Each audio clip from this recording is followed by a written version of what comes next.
पहले left arrow करेंगे तो ये सी पड़ेगा, सी। तो फिर राइट एरो करेंगे, ए आर, कार। तो फिर स्पेस आएगा, space F O R, for. Blind, drivers. पता है ए यहाँ पे है, भले ही आँख मेरी हो या ना हो, तो बी लिखना है, ये पता है, बी है, सी है, डी है, ई है, एफ है, जी है, एच है, आई जे के एल एम। तो इस तरीके से हमें। आपका मेज़बान साहिल इकबाल हूँ। आज हम बात करेंगे, एक ख़ास मेहमान हमारे साथ हैं, इनसे हम बात करेंगे और इनसे जानने की ये कोशिश करेंगे कि जो लोग विजुअली इम्पायर्ड होते हैं उन्हें कितनी ज़्यादा मुश्किलात होती हैं उन लोगों से कम्पीट करने में जो कि सेहतयाब हैं, तंदुरुस्त रहते हैं। इन्हें क्या क्या चैलेंजेस फेस करने को मिलते हैं, और इसके साथ साथ ये भी हम जानने की कोशिश करेंगे कि क्या इन्हें गवर्नमेंट या NGOs की तरफ से किसी तरीके का कोई सपोर्ट मिलता है। आइए इनसे बात करते हैं और इनसे जानने की कोशिश करते हैं। जनाब, सबसे पहले अपना तारुफ कराइएगा, अपना नाम बताइएगा और कहाँ से हैं आप? सबसे पहले नाजरीन को मेरी तरफ से अस्सलामु अलैकुम वरहमतुल्लाह। मेरा नाम मलिक हनीफ़ है और मैं डिस्ट्रिक्ट बारामूला से बिलोंग करता हूँ, और मैं by birth he completely blind हूँ। आपसे ये जानना चाहेंगे कि जिस तरह से मैंने अभी कहा कि बहुत सारे चैलेंजेस रहते हैं जब एक इंसान जो है विजुअली इम्पायर्ड रहता है, तो आप थोड़ा सा अपने बारे में बताइएगा, और जितने भी बच्चे यहाँ पर पढ़ रहे हैं, आपसे तरबियत हासिल कर रहे हैं, उनका क्या कुछ रोल रहा, थोड़ा सा इसके बारे में बताएं। देखिए, मैं यहाँ पे सबसे पहले आप लोगों को अपना बताना चाहूँगा कि हम घर में 5 भाई हैं, और 5 भाइयों में से हम 2 ऐसे हैं कि जो पैदाइशी नाबीना हैं, जिनको हम ब्लाइंड पीपल का कहते हैं। हम बाय बर्थ ही ब्लाइंड थे, और जो इन बिटवीन हमारे 3 ब्रदर और है वो माशाल्लाह ठीक है, नॉर्मल है। और जो मेरे बड़े भैया हैं, गुलजार साहब है उनका नाम, हालांकि वो हाफिज़ कुरान है, कुरान की बहुत ज़्यादा नॉलेज रखते हैं, और मैं सबसे छोटा हूँ घर में। और मैंने माशाल्लाह ग्रेजुएशन की है, स्टार्टिंग मैंने की है अंडरगाम हाई स्कूल में, और मेरी ग्रेजुएशन कंप्लीट हो चुकी है दिल्ली यूनिवर्सिटी से। और उसके बाद मैंने थ्रू टू इग्नो यहाँ पे साइकोलॉजी में MA कर रहा हूँ इस वक्त, और इस वक्त एज ए कंप्यूटर ट्रेनर मैं यहाँ वॉलंटरी मेडिकेयर सोसाइटी में जॉब भी कर रहा हूँ। जी। तो जिस तरह से मैंने चैलेंज के हवाले से बताया, थोड़ा सा बताइएगा कि जो विजुअली इम्पायर्ड बच्चे होते हैं कितने ज़्यादा चैलेंज उन्हें फेस करने को मिलते हैं, और किस तरह से वो कम्पीट कर पाते हैं उन लोगों से जो कि बिल्कुल तंदुरुस्त होते हैं। देखिए, चैलेंजेस किसको नहीं आते हैं? जो नॉर्मल लोग होते हैं उनको भी चैलेंजेस आते हैं, आप लोगों को भी चैलेंजेस आते हैं, हर एक को चैलेंजेस आते हैं लाइफ में। लेकिन इसका मतलब ये नहीं कि चैलेंज को देखकर हम घबरा जाए और बैठ जाए, फिर कुछ ना कर पाएँ। चैलेंजेस हमारे कश्मीर में अगर बात की जाए, जम्मू कश्मीर में, यहाँ पर 99 पीपल चैलेंज का सामना कर रहे हैं, वो भी 1949 से। तो इसी तरीके से विजुअली इम्पेयर्ड्स को यहाँ पर अगर देखा जाए बहुत सारे चैलेंजेस हैं, जैसे कि यहाँ पर अवेयरनेस नहीं है। यहाँ पर अगर कोई भी विजुअली इम्पेयर्ड पढ़ना चाहे, लिखना चाहे, तो उसके लिए एक मखसूस स्क्राइब प्रोवाइड किया जाता है, राइटर प्रोवाइड किया जाता है जो उसके बदले लिखता है, और वो उसके सामने उसको ब्रीफ करता है और राइटर लिखता जाता है।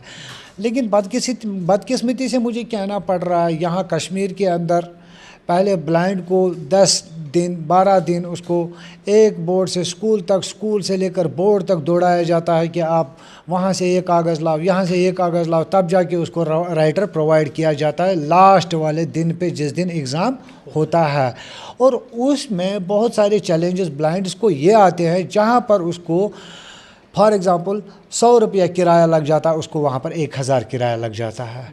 और दूसरी बात कि उसको हेल्पर की भी ज़रूरत पड़ती है, क्योंकि वो भाग दौड़ उतनी फास्ट होती है, क्योंकि वो लास्ट 10 दिनों में बोर्ड यहाँ पे प्रोवाइड करते हैं स्क्राइब। हालांकि वो काम जो होना चाहिए था वो होना चाहिए था बोर्ड का। हर एक स्कूल में ये मैंडेटरी होना चाहिए था, कॉमन ही होना चाहिए था कि स्कूल वालों को ये कहना चाहिए था उनको कि आप लोग खुद से, अगर आपके पास कोई भी विजुअली इम्पेयर्ड या कोई भी ब्लाइंड है तो आप लोग वहाँ पर कॉमनली उसका फॉर्म जो है भरें एक राइटर के साथ में। एक ब्लाइंड पे ये जिम्मेदारी नहीं होनी चाहिए थी जिस तरह सेंट्रल गवर्नमेंट दिल्ली में कर रही है। तालीम के लिहाज से हम देखें, जिस तरह से आपने एग्ज़ाम्स की बात की वो तो दूसरी बात है, लेकिन उससे पहले जब हम तालीम हासिल करने की बात करते हैं, जब भी किसी घर में कोई बच्चा विजुअली इम्पायर्ड पैदा होता है तो बहुत सारे पेरेंट्स जो होते हैं ऐसे कि वो कहते हैं कि ये जी विजुअली इम्पायर्ड है तो ये कहाँ पढ़ लिख सकता है। तो आपको इस तरह के चैलेंजेस फेस हुए, या जो यहाँ पर बच्चे हैं इस तरह के चैलेंजेस फेस हुए, और उसके बाद स्कूल जाकर किस तरीके से आप पढ़ रहे हैं? क्या आपके पास तमाम वो सहूलियात बहाम हैं? स्कूल्स में, स्कूल्स की बात करें या फिर कॉलेज की बात करें, क्या वहाँ पर ऐसी फैसिलिटीज़ हैं जहाँ पर आप बिना खलल पढ़ सकते हैं? देखिए, मैं आपको बताना चाहूँगा, जहाँ तक मैंने अपनी स्कूलिंग की है गवर्नमेंट हाई स्कूल में, मैं उस समय मेरे पापा ने मुझे प्रोवाइड किया था वॉकमैन। मैं वॉकमैन के थ्रू सारे लेक्चर्स याद किया करता था, और कल जब टीचर हमारे खड़े करते थे हमें सुनाने के लिए तो फिर मैं उस समय डेफिनेटली उनको सुनाया करता था, और मुझे उस चीज़ से इंस्पिरेशन मिली कि नहीं, मैं कुछ कर सकता हूँ, और हौसला अफजाई मुझे मिली उस चीज़ से, और मैं आगे बढ़ता गया। इवन कि जब हमारा मैट्रिक था या 12th था तो उस समय ये वक्त, मान लीजिए 2005 की मैं बात कर रहा हूँ, 2005 में मैंने 10th दिया था, 2007 में मैंने 12th किया था, तो उस समय उतना ये जो स्क्राइब का मामला है या राइटर का मामला है वो नहीं था। मैं अपने बताऊं आपको कि एक कागज़ पे फीड करके कि अंदाजे के साथ लिखता था, और उसमें हमारी एक मैडम थी, रविंदर कौर जी थी, तो जिन्होंने मुझे ए से लेकर जेड तक रियलिटी में सिखाया था अल्फ़ाबेटिकली कि हम कैसे अलग अलग लिख सकते हैं और कैसे मिला के लिख सकते हैं। तो उनका मुझे अभी भी याद है, मैं शुक्रगुजार हूँ उन लोगों का, उन्होंने मुझे उस समय रिहेबिलिटेट किया और मैं आगे बढ़ता गया। और मैंने ज़िंदगी में चैलेंजेस तो देखे हैं, लेकिन मैं आपको कहना चाहूँगा मैंने कभी भी हिम्मत चैलेंजेस को देख कर नहीं हारी है। क्या आपको लगता है कि अभी इसमें डेवलपमेंट हो रही है, कुछ तरक्की आई है इसमें? देखिए, कोई भी तरक्की नहीं है जम्मू कश्मीर के अंदर। जहाँ तक अवेयरनेस की बात है, कोई अवेयरनेस नहीं है यहाँ पर हमारे जो चीफ मिनिस्टर साहिबान थे उनको भी पता नहीं था कि आज तक ब्लाइंड पढ़ता भी है यहाँ पर या नहीं पढ़ता। और लास्ट 3-4 साल से आप देख रहे हैं गवर्नर रूल है, और कोई किसी के लिए कोई फैसिलिटीज़ नहीं है। इवन कि कोई स्टाइपेंड दिया जाता था ब्लाइंड्स को या ऑल डिसेबिलिटी को, स्टाइपेंड कुछ मुहैया किया जा रहा था मंथली तौर पर, और वो भी पिछले 6-7 महीनों से बंद पड़ा हुआ है। किसी भी शख्स को कुछ भी प्रोवाइड नहीं किया जाता है। देखिए, जहाँ तक मैं बात करूँ कि डिसेबिलिटी को खाली पढ़ाई सब कुछ नहीं है, इनके लिए स्पेशल स्किल्स का एक एहतमाम होना चाहिए था, वर्कशॉप्स होने चाहिए थे यहाँ पर गवर्नमेंट लेवल से, लेकिन बदकिस्मती से गवर्नमेंट ने कभी भी ध्यान इस तरफ दिया ही नहीं है। आप देखिए, यहाँ पर हमारे हॉस्पिटल्स होते हैं और वहाँ पर कोई भी टेक्सटाइल्स नहीं लगा होता, या जेके बैंक या SBI बैंक है या कमराज रूरल बैंक है। आप देखिए, आप मुझे दिखाइए कहाँ पर एक्सेसिबिलिटी है कि जहाँ पर एक blind self independently, self confidently जा सकता है। या ब्लाइंड को छोड़िए, आप मुझे बताएं अदर डिसेबिलिटी कहाँ, आपने देखा होगा कि हर एक जगह पे बैंक होता है दूसरी मंजिल पे। आप मुझे बताइए जो व्हील चेयर बांट होते हैं, हाउ कैन वो कहाँ कैसे जा सकते हैं वहाँ पर? उनके लिए एक्सेसिबल होना चाहिए था, लेकिन बदकिस्मती से गवर्नमेंट कोई ध्यान नहीं दे रही है। नॉर्मल लोगों को कुछ नहीं दिया जा रहा तो हमारी तो कुछ बात ही नहीं है, कुछ भी प्रोवाइड नहीं किया जा रहा है यहाँ पर, और कोई भी फैसिलिटीज़ यहाँ पर डिसेबल लोगों को प्रोवाइड नहीं की जाती है। डिजिटल लिटरेसी की बात जब हम करते हैं तो क्या आपको लगता है कि जो आपको वर्कशॉप यहाँ पर चल रहा है डिजिटल लिटरेसी के हवाले से, क्या डिजिटल लिटरेसी काफ़ी है आप लोगों के लिए? देखिए, मैं आप लोगों को कहना चाहता हूँ something is better than nothing. तो यहाँ पे अगर डिजिटल लिटरेसी की बात करें, सबसे पहले इस चीज़ को जानना ज़रूरी है कि what is the digital literacy.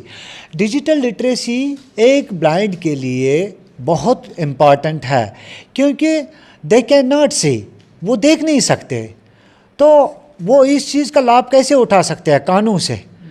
Digital literacy कि एक मान लीजिए कि एक ज़रिया है पढ़ाई का, कि एक ब्लाइंड किस तरीके से पढ़ सकता है, वो NVDA को यूज़ कर सकता है। नॉन विजुअल डेस्कटॉप एक्सेस जो है उसके लिए मुफीद है, उसके थ्रू अपनी एजुकेशन जो है कंटिन्यू कर सकता है। अगर उसके पास नॉलेज है, टॉकबैक है या फॉर एग्जांपल NVDA है, तो उसके थ्रू वहाँ पर इस वक्त PDF फाइल्स आती है या बुक शेयर आते हैं, या बुक शेयर में बहुत सारी बुक्स है, 14 लाख से ज़ायद बुक्स है इस वक्त वेबसाइट्स पे। तो उन बुक्स को ईज़िली एक विजुअली इम्पेयर्ड पढ़ सकता है विदाउट एनी हेल्प, क्योंकि अगर उसके पास डिजिटल लिटरेसी का कोई कॉन्सेप्ट है नहीं, तो आप मुझे बताइए किस तरीके से वो अचीव कर सकता है उस एजुकेशन को, किस तरीके से नहीं कर सकता। तो अब डिजिटल लिटरेसी को वो कैसे पढ़ पाता है? मैंने पहले ही बोला कि NVDA है, नॉन विजुअल डेस्कटॉप एक्सेस। ये एक टॉकबैक सॉफ्टवेयर है जिसके थ्रू एक विजुअली इम्पेयर्ड इस कंप्यूटर को या मोबाइल को एक्सेस कर पाता है, और इसके थ्रू ये कोई भी काम आप खुद सुन लीजिए, आज से 4 साल पहले या 10 साल पहले मुझे नहीं लग रहा है कि कोई, मैं खुद की बात कहूँगा कि जब मैं कंप्यूटर की तरफ देखता था तो मैं बहुत ज़्यादा परेशान होता था, क्या यार जो लोग इसको चलाते होंगे उनका माइंड क्या होता होगा। लेकिन now I am doing everything, और मुझे पूरी उम्मीद है कंप्यूटर से भी कितनी भी हार्ड मशीन हो, ख़तरनाक मशीन हो, मैं उसको भी चला सकता हूँ, क्योंकि जब इंसान को हाथ में फैसिलिटीज़ आ जाती है, इंसान खुद ब खुद सीख जाता है। तो आपके कहने का मतलब है कि टेक्नोलॉजी जो है बहुत ज़्यादा इंपॉर्टेंट है एक विजुअली। बिल्कुल। देखिए, इस वक्त मैं टेक्नोलॉजी से रिलेटेड बात करूंगा कि एक ब्लाइंड नहीं है, क्योंकि इंसान के पास 5 सेंस होते हैं, ठीक है। मेन सेंस जो होता है वो होती है आई। आपको मैं प्रैक्टिकली बताना चाहूँगा, अगर वर्टिकली यहाँ पे या हॉरिजेंटली ले लेंगे हम, 5 नलके हैं, तो एक नलका बंद हो जाएगा। आप मुझे बताइए बाकी 4 नलकों में प्रेशर बढ़ जाएगा या कम हो जाएगा? ओबियसली बढ़ जाएगा, करेक्ट। तो प्रेशर बढ़ जाएगा। तो इसी तरीके से अगर हमारा मेन सेंस जो है बैठ जाता है, और हमारे बाकी 4 सेंस जो है वो डेवलप हो जाते हैं, उनके थ्रू हम इस सेंस का काम लेते हैं। मैं आपको बताना चाहूँगा यहाँ पे, जैसे कि आई सेंस हमारा बैठा हुआ है, तो आई सेंस काम नहीं कर रहा है, तो हमारे पास स्मेलिंग पावर स्ट्रांग होता है, ट्विस्ट पावर स्ट्रांग होता है, सेंसेशन पावर स्ट्रांग होता है। तो हम इन टच से, इन सेंसेशन से इस सेंस का भुगतान कर सकते हैं, बिल्कुल सीख सकते हैं जी। ये भी आखिर में ये जानना चाहूँगा, जिस तरह से आप कंप्यूटर वगैरह का इस्तेमाल करते हैं, तो थोड़ा सा हमें दिखाइएगा या ये बताइएगा कि कौन सी चीज़ें हैं, कौन सी ऐसी टेक्नोलॉजी है जिसकी वजह से आपको पता चलता है कि आप क्या कर रहे हैं और कैसे ये आसान बनाया जा रहा है, क्योंकि बच्चे भी हम देख रहे हैं पीछे हैं जो इस वक्त लगे हुए हैं अपना काम कर रहे हैं। जी बिल्कुल, मैं आपको दिखाना चाहूँगा यहाँ पे। सबसे पहले ये एक डॉक्यूमेंट हमने रिसेंटली लिखा था यहाँ पे, इनको लिखवा रहे थे बच्चों को, तो इस वक्त खुद भी हम साथ साथ लिख रहे थे। तो इसको आप कैसे पढ़ाते हैं? हम पढ़ते हैं इसको character by character, word by word, line by line, paragraph by paragraph. तो कैरेक्टर बाय कैरेक्टर कैसे पढ़ते हैं? हम पहले यहाँ पे इस डॉक्यूमेंट को ऑलरेडी खोले हुए हैं, तो कंट्रोल होम करेंगे तो हमारा जो कर्सर है वो चला गया है सी से पहले। अब अगर हम पहले लेफ्ट एरो करेंगे तो ये सी पड़ेगा, सी, तो फिर राइट एरो करेंगे ए आर, कार, तो फिर स्पेस आएगा, space F O R, for, blind,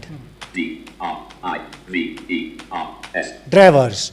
तो ये इस तरीके से कैरेक्टर बाय कैरेक्टर पढ़ा जाता है। तो अगर हम देखेंगे वर्ड बाय वर्ड, तो कंट्रोल होम करके यहाँ पे मैंने car, for, blind, drivers, control plus right arrow किया है इस चीज़ के लिए, वर्ड बाय वर्ड पढ़ने के लिए। कंट्रोल प्लस राइट एरो या control plus left arrow, previous जाने के लिए कंट्रोल प्लस लेफ्ट एरो, और नेक्स्ट पे जाने के लिए कंट्रोल प्लस राइट एरो।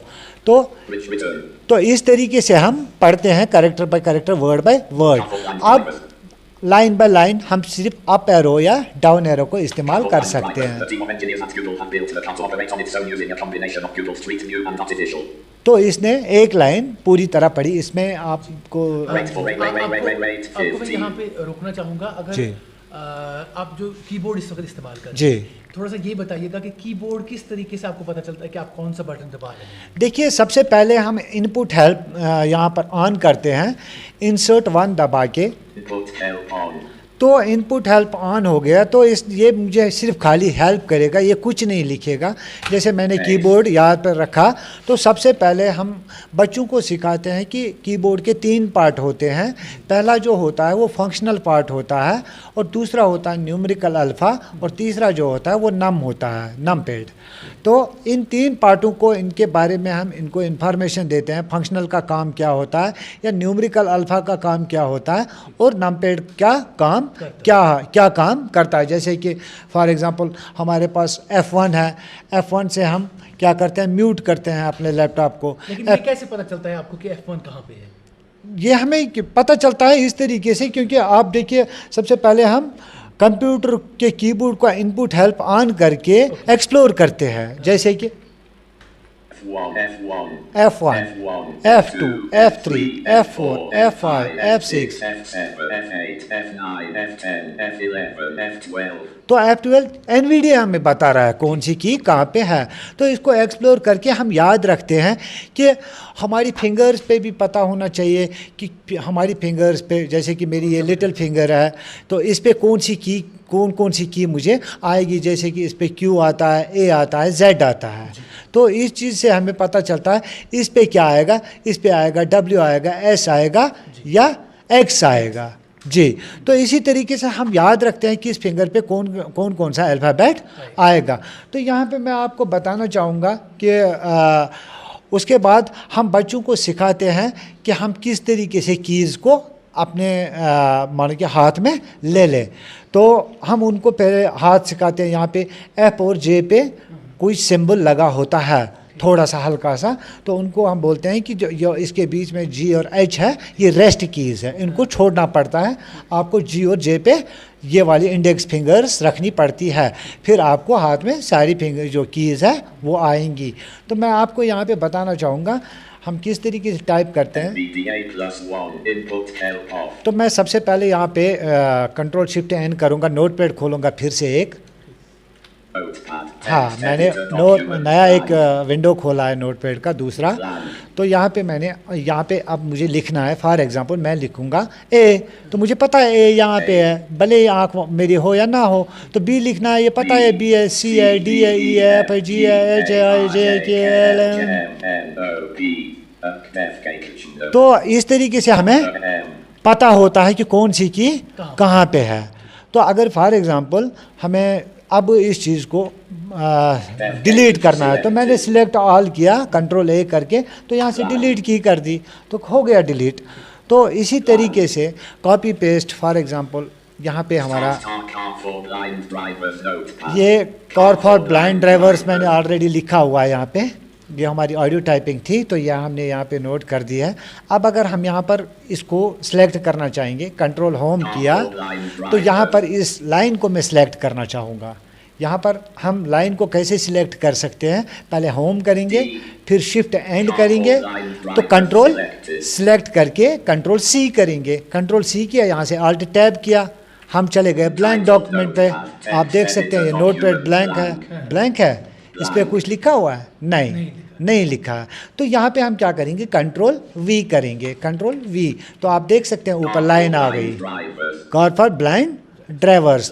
तो यहाँ पे हम एंटर करके दूसरी लाइन ले सकते हैं। तो इसी तरीके से हम जो कंप्यूटर जो है हम एक्सेस कर पाते हैं, बिल्कुल। और हम पूरी तरह इसमें सिखाते हैं बच्चों को, जैसे कि कंप्यूटर जो है किस तरीके से एक यूज़र के साथ कम्युनिकेट कर सकता है।